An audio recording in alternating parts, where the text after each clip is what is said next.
Halo guys, selamat datang di channel Apres. Kenalin aku Dida sebagai tutor fisika. Dan aku Putih sebagai writer yang akan mendampingi kalian selama di ruang belajar.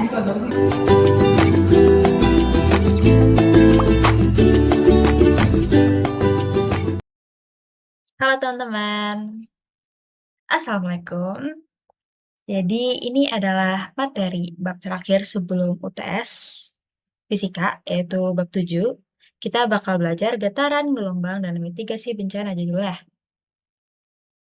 Oke, jadi di sini kita bakal belajar GHS atau gerak harmonik sederhana. Jadi GHS itu apa? GHS itu merupakan gerak bolak-balik melalui titik pusat kesetimbangan secara periodik. Terus simpangan maksimumnya itu bersifat simetri, periode dari siklusnya itu konstan. Terus gaya penyebab gerak mengarah ke titik kesetimbangan itu disebut gaya pemulih. Jadi gaya pemulih itu merupakan gaya penyebab gerak mengarah ke titik kesetimbangan. Oke, gaya pemulih itu. Terus besar gaya pemulih itu sebanding dengan perpindahan. Sini, gaya pemulih itu simbolnya F. Kalau misalnya teman-teman masih ingat bab sebelum-sebelumnya, hukum Newton 2 itu F sama dengan massa dikali percepatan. Yang dimana kalau di bab ini gaya pemulih atau F-nya itu rumusnya adalah minus K dikali X. Dimana K adalah konstanta getarannya, terus X ini adalah perpindahannya. Nah, karena begitu, kita masukin aja, F-nya kita ganti dengan hukum Newton 2, jadi MA sama dengan minus KX. Nah,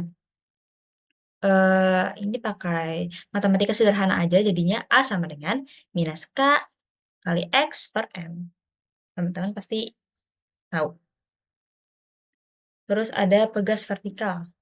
Mempunyai karakteristik harmonik sederhana yang sama dengan sistem pegas horizontal. Terus pegas vertikal itu gaya gravitasi akan diimbangi oleh gaya pegas sehingga diperoleh titik kesetimbangan atau simbolnya YO.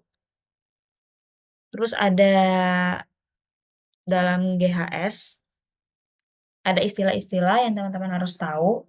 Sebelum teman-teman belajar lebih jauh pasti harus tahu dasar-dasarnya dulu. Kayak istilah-istilahnya. Dalam GHS itu ada yang namanya simpangan atau simbolnya adalah Y. Simpangan itu merupakan posisi benda terhadap titik setimbang. Jadi kalau misalnya kita mau masukkan langsung ke contohnya, ini tadi sempat dicoret ya. Nih, garis timbangnya tuh yang ini dari titik ini ke sini misalnya. Flat. Nah, simpangannya itu yang mana? Simpangannya itu dari titik yang ini ke sini. Itu disebut simpangan. Ini ke sini itu simpangan. Ini ke sini. Ini ke sini itu simpangan namanya. Terus, ada yang namanya amplitudo. Amplitudo itu sebenarnya Y, simpangan, tapi dia yang bernilai maksimum ketika simpangannya itu bernilai yang paling besar. Jadi contohnya kayak di sini nih. Nih, ini kan kira-kira yang paling besar yang di mana sih? Ini paling besar di tengah ya, dari sini ke sini, paling panjang. Itu yang disebut amplitudo.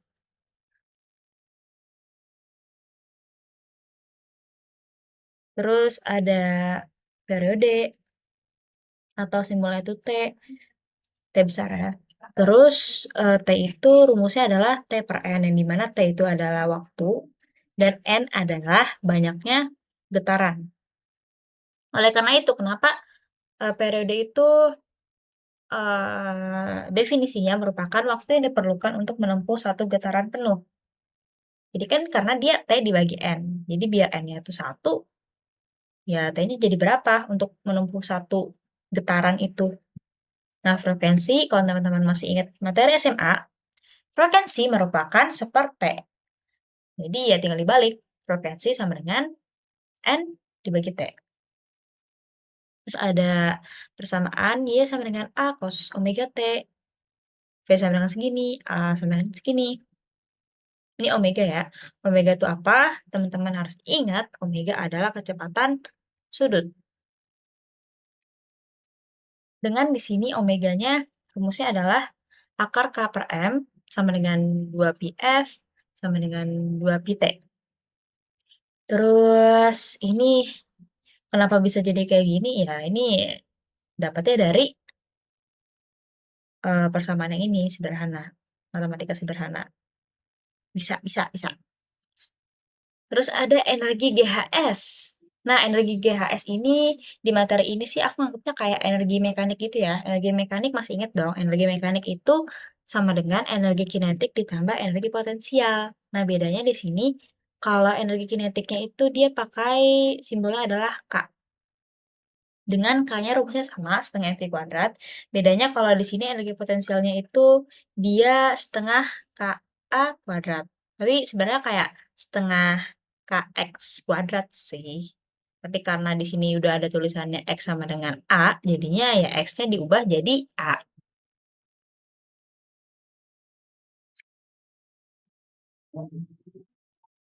Ini ya persamaannya. E sama dengan K ditambah U, di mana K-nya setengah mv kuadrat, U-nya setengah KX kuadrat. Nah, di sini juga ada ilustrasi. Kalau misalnya dia posisinya di sini, ini dia ditarik ke kanan ke F max, dia yang bakalan maksimalnya adalah si U-nya atau energi potensialnya ya.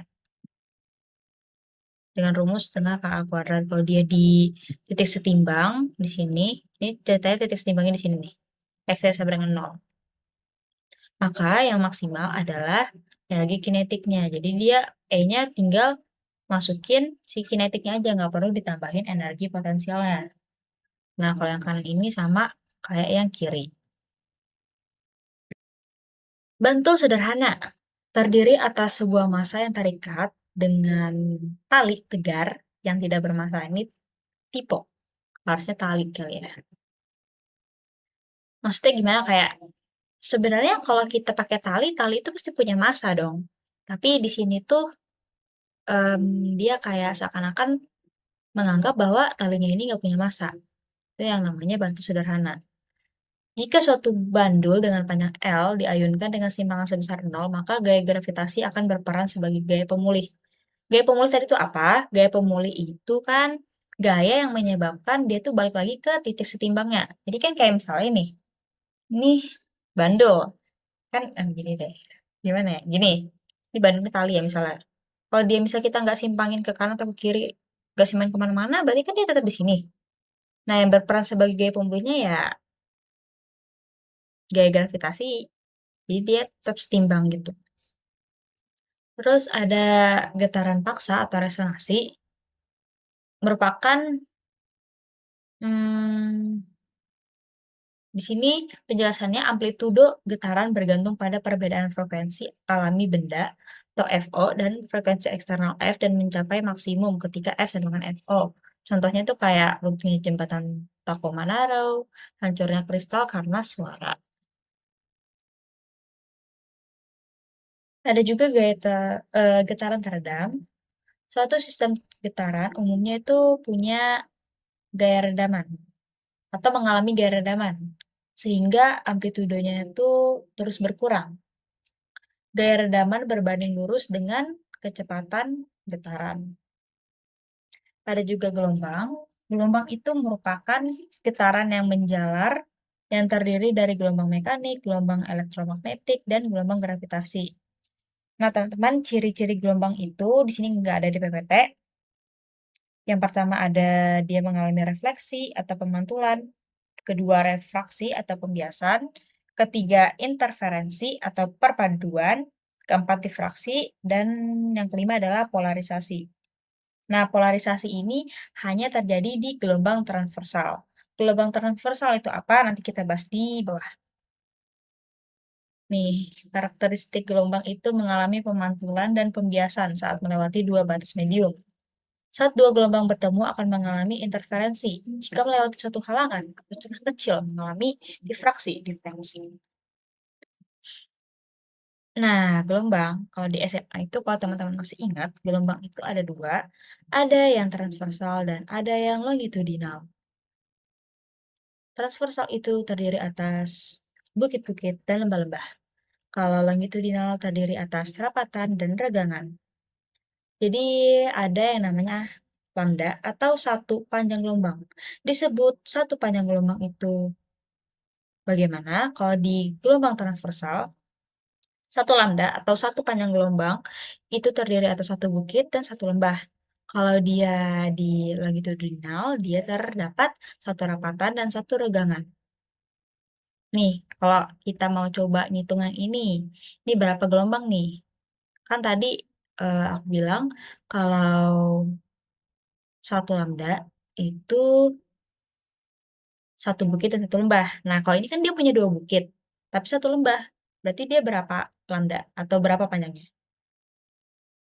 Ya, 1,5, benar. Nah, kalau yang ini ada berapa? Ini ada dua, karena dia punya dua rapatan dan dua regangan. Oke, ini ada persamaan gelombang kayak gini, omega T plus Kx, asin. Terus ini ketika sumbunya di minus X, kalau ini rumus di ketika sumbunya di plus X. Terus A itu amplitudo atau simpangan terbesar, tertinggi kayak gitu. Terus K atau bilangan gelombang itu rumusnya 2pi per lambda. Lambda tadi apa? Ya udah aku jelasin di atas tadi. PPT yang atas. Terus omega sama dengan 2pi F sama dengan 2pi per T. V sama dengan lambda kali F. Oke. Ini ada gelombang berdiri di alat musik. Nah, kalau di alat musik, gelombang alat musik itu dia kayak gini, ke atas, ada yang ke bawah, gini, itu dihitung N-nya itu 1. Nah, kalau yang ini kan 1, 2. Ini ada 2 N-nya. Terus kita masukin ke sini nih. Kalau misalnya kita mau cari L-nya berapa. Pada dawai dengan kedua ujung terikat, maka panjang gelombang dan frekuensi dapat diperoleh dengan ini rumusnya. Tinggal dimasukin aja ke sini. Oke, lanjut. Gelombang berdiri pada dawai atau standing wave. Interferensi dua gelombang pada dawai yang saling berlawanan arah penjalaran menghasilkan standing wave. Ada intensitas bunyi.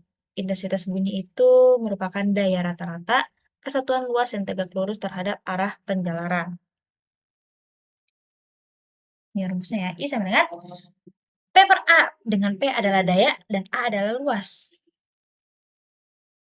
Terus di sini juga ada persamaan I1 A1 sama dengan I2 A2.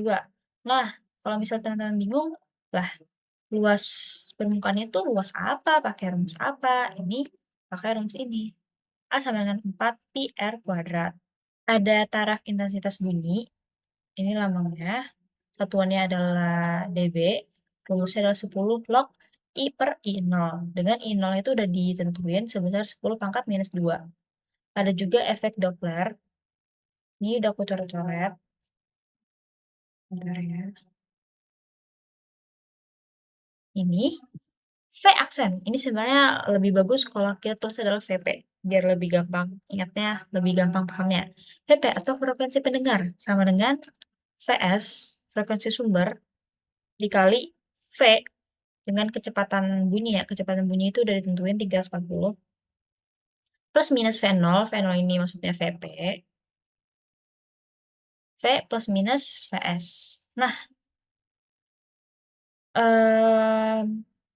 di sini kan ada plus dan minus. Kapan dia bernilai plus, kapan dia bernilai minus, itu ketika kalau si VP atau kecepatan pendengar bernilai plus ketika dia mendekati si sumber suara.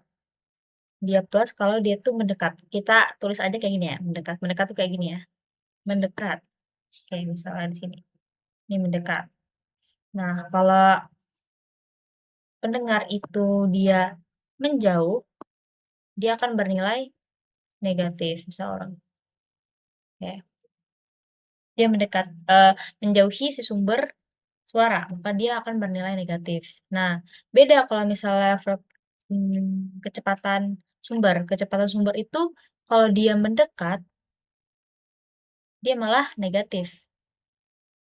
Tapi kalau misalnya dia menjauh, dia malah positif. Itu bedanya. Itu keluar sih di quiz bab 7. Terus ini ada getaran gelombang dalam bencana tsunami. Tsunami itu dipicu oleh gangguan pada dasar laut yang menyebabkan perpindahan sejumlah besar air. Gangguannya dapat berupa gempa bumi, tanah longsor, aktivitas vulkanik, ledakan senjata, meteor jatuh. Terus ada getaran dan gelombang dalam bencana gempa. Gempa bumi adalah getaran atau getar-getar yang terjadi di permukaan bumi akibat pelepasan energi dari dalam secara tiba-tiba yang menciptakan gelombang seismik. Berdasarkan penyebabnya ada gempa bumi tektonik, tumbukan, runtuhan, buatan, dan vulkanik. Sebelum masuk ke contoh soal, aku juga mau kasih rumus tambahan. Jadi, misalnya kayak ditanya, kalau misalnya pas I-nya tuh sebesar 10 pada jarak 5 meter, terus kalau misalnya dia jaraknya 2 meter, berapa sih I-nya? Kayak gitu. Itu pakai rumus yang mana? Ya rumusnya kayak gini. I, misalnya ini sebutnya I1 per I2 sama dengan, sabar ya, R2, jadi kayak berbanding terbalik gitu, per R1, tapi dia dikuadratkan. Oke, ini rumusnya. Insyaallah berguna. Kita masuk ke contoh soal. Gaya pemulih yang bekerja pada suatu pegas yang mengalami kontraksi bertanda minus menandakan sistem diperlambat. Ini jawabannya adalah false. Kenapa begitu? Karena gaya pemulih itu kan yang udah kita bahas, gaya pemulih itu gaya yang itu menyebabkan dia kembali ke titik setimbang gitu. Jadi kalau dia minus ini bukan menandakan perlambatan, tapi menandakan bahwa arah si gaya pemulihnya ini berlawanan dengan arah simpangan. Oke teman-teman, sekian kelas kita hari ini. Semangat. Sekian video pembelajaran kita kali ini. Semoga bermanfaat. Jangan lupa like and share ke teman-teman kalian. Semangat belajar dan see you on the next video.